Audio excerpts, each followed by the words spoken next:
और आपके बगल में राजू ताई खड़ी हैं, वो लगभग 32,000 वोट पाई थी। दूसरे स्थान पे आप रहे। तो इस बार क्या कुछ प्लान किया आप लोगों ने?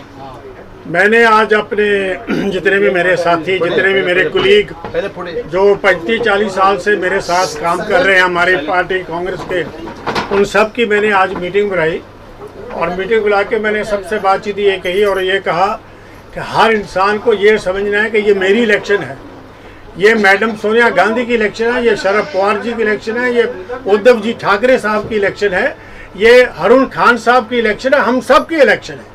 जैसे मैंने पहले भी एक बार उत्तर भारतीय प्रोग्राम में ये डिक्लेयर किया था कि MVA के किसी भी कैंडिडेट को टिकट मिलेगी, हम सब ईमान के साथ और जब तन मन धन के साथ उस आदमी की मदद करेंगे। ये आज मैंने मीटिंग बुला के उसमें 2 घंटे सारे अपने कुलीग्स के जो मेरे सीनियर जैसे कि मोहम्मदीन कश्मीरी जी हैं, JP साहब हैं, गफूर भाई हैं, हम सब ने ये डिस्कस किया कि हम आज से जान लड़ा के अरुण खान के साथ काम करेंगे।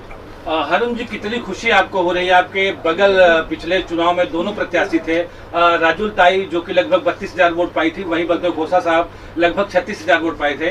तो इस बार कितनी कड़ी चुनौती मान रहे हैं आप चुनाव पर? मुझे आप कड़ी चुनौती कह रहे हैं, सीधी सीधी बात है। आपके सामने 36,000 और 32,000 दोनों मिला के कितने हुए? स्टार्ट है 67,000।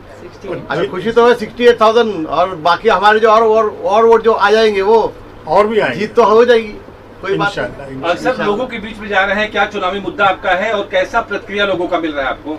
लोगों के बीच में जा रहा हूँ मैं, बहुत अच्छी प्रतिक्रिया लोगों की मिल रही है।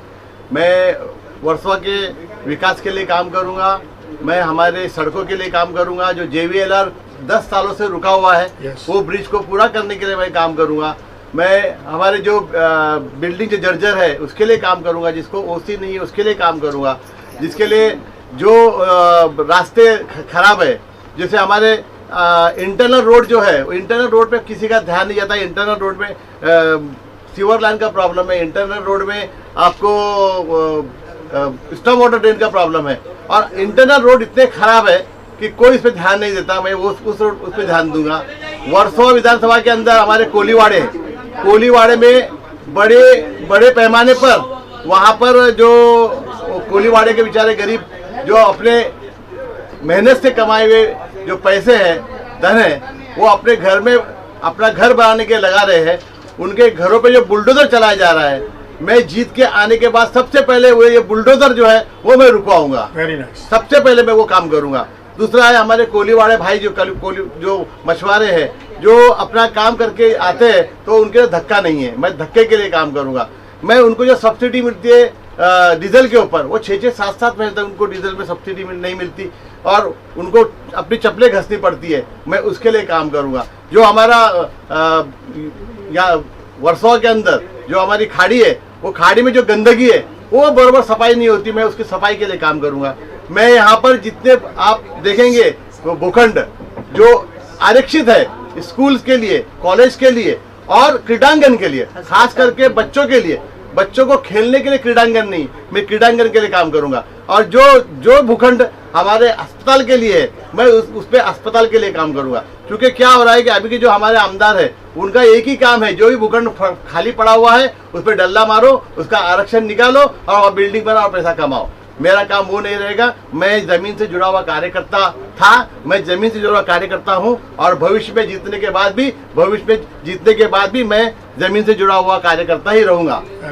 बलदेव खोसा जी, बहुत गर्मजोशी से आज आपका स्वागत अपने आप इस पे किए, आपको गले लगाया, तो कितनी खुशी महसूस हो रही है और आपको क्या लगता है कि कितना लाभ मिलेगा? जो 35,000 इनके वोटर थे वो आपके पक्ष में वोट कर पाएंगे? नहीं, आपकी गलतफहमी, उन्होंने आज नहीं लगाया। जिस दिन मुझे टिकट डिक्लेयर हुआ, मुझे उम्मीदवारी डिक्लेयर हुई, उसी दिन उन्होंने आके मुझे गले लगाया। और आप देखेंगे राजू पटेल, हमारे शैलेश फंसे, बाड़ा अम्बेडकर जी, हमारे अनिल परब साहब और हमारे बलदेव खोसा जी, सिद्धार्थ खोसा जी, ये सब मेरे साथ में फॉर्म भरने के लिए वहाँ पे पहले दिन मौजूद थे।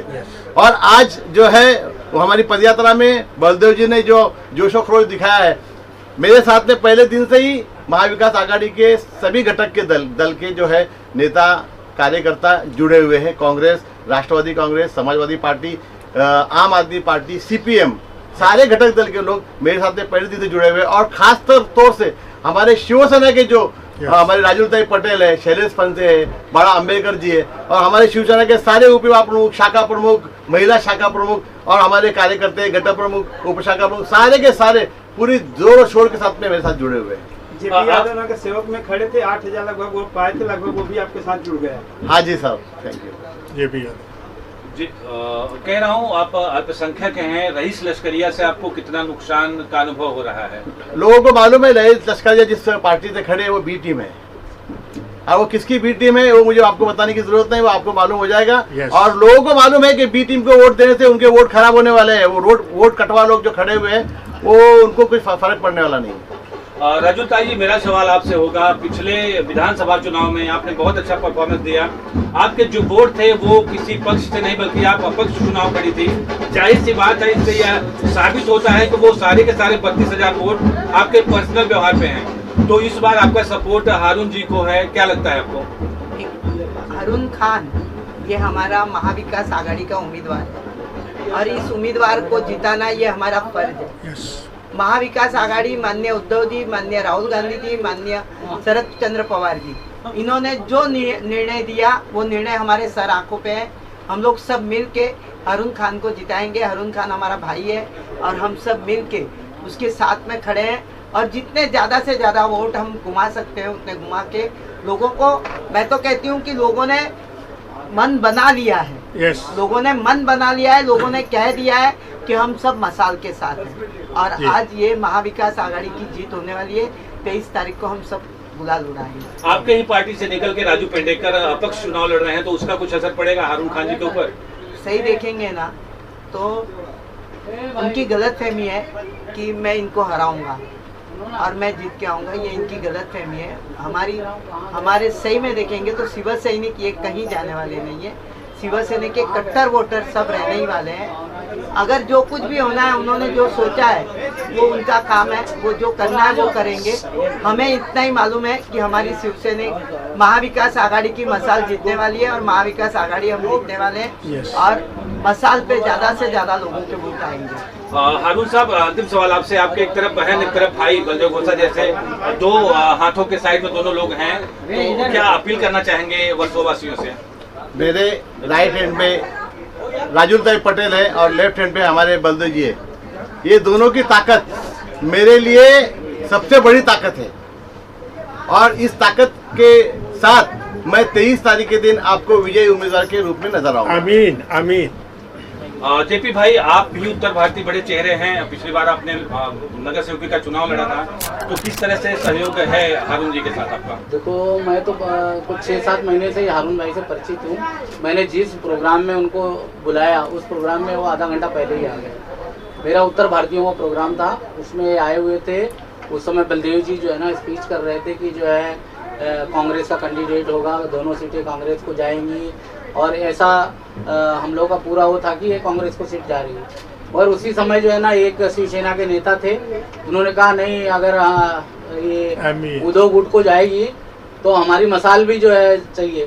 तो बलदेव जी ने बोला महुआ जिस भी कैंडिडेट को टिकट देगा हम उसको सपोर्ट करेंगे, आप करोगे क्या? और वो पता चला कि इनको छोड़ के चले गए। जब इनको मसाल मिली तो भाई ऑटो रिक्शा, स्वार्थी लोग हैं। तो इस तरह की बातें करने वाला बलदेव जी ने जो जबान दी, बात दी, बाप बेटे दोनों कार्यकर्ताओं के साथ, हारून भाई के साथ खड़े रहे और हमेशा वो खड़े रहेंगे। और बलदेव जी और ताई का वोट मिलाने के बाद और जो वोट बढ़े हैं वो सब जो मेहनत की गई है, कम से कम जो है ना 40,000 के लगभग वोट से जो है हारून भाई जीतेंगे। और उत्तर भारतीय के समाज के जितने लोग हम लोग उनको इकट्ठा कर रहे हैं। मैं एक बात आपसे कहना चाहता हूँ कि JBLR की रोड 10 साल पहले से जहाँ आई थी वहीं खड़ी है। मैं 120 करोड़ रुपए का उस प्रोजेक्ट में ऐड करवा के उसको जो मिलत स्कूल है उसको क्रॉस करके लाया था और ये सही कहा इन्होंने। जहाँ वो मैं JBLR रोड लेके आया था वहीं छूटी और वहीं खड़ी है। अभी मुझे खुशी है कि मेरा भाई उसको आगे लेके जाएगा और मेरा भाई उसको कामयाब करेगा। जहाँ तक वो पहुँचना चाहिए पहुँचेगी। तो रीजन क्या है, भारतीय ने उसको आगे क्यों नहीं बढ़ाया? इस पे क्या कहना चाहेंगे? वो तो आप उनसे पूछिए। हमारा एक काम है, हम कभी अपोजिशन वाले इंसान का काम बात नहीं करते, उनको हम पूरी कभी जमीन उनका मिलेगा नाम नहीं टुकड़े लेते। बनाने में। हम ये कहते हम ये हैं, हरुण भाई ये हैं, राजुल पटेल ताई ये हैं, शैलेश फंसे ये हैं, जेपी यादव ये है, जो हम अपनी बात करते हैं। किसी के घर में क्या पक रहा है क्या नहीं पक रहा, हम कभी उसके बारे में बॉदर नहीं करते। हम ये भी नहीं कहते कि उन्होंने किया या नहीं किया, उन्होंने जो किया लोगों को दिख रहा है, जो हम कर रहे हैं वो लोगों को दिख रहा है, जो हमारा भाई आगे करेगा सबके सामने आ जाएगा।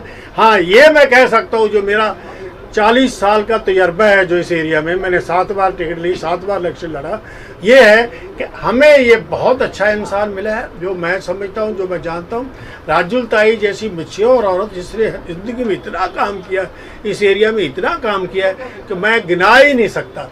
अब जब सब हम इकट्ठे हैं, ईश्वर की दुआ से, ऊपर वाले की दुआ से, इंशाअल्लाह हम जीत के आएंगे। भगवान ने चाहा तो हम जीत के आएंगे। Thank you very much. धन्यवाद।